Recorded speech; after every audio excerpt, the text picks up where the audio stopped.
Así es.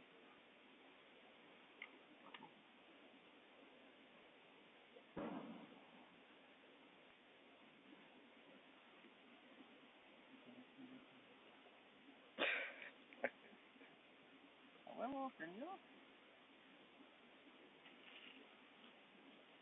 Ya está apagado. No. Está prendido.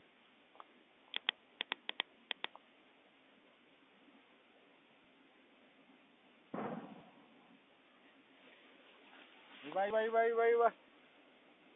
Gritamos, Sí.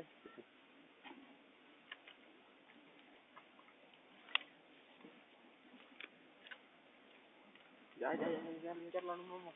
Ya estábamos encendiendo una fogata. Como que mis años de Boy Scout no me van a servir. Bueno, diciendo que me arranco, güey.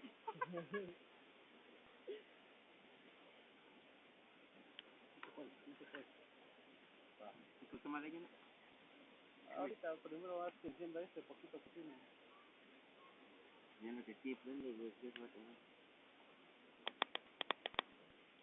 El problema es que aprendan esto.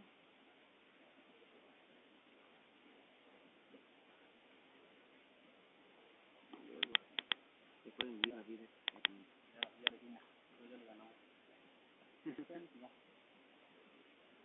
¿Quién fuma? ¿Con quién repone el pelo ya? Y así se te va a quitar.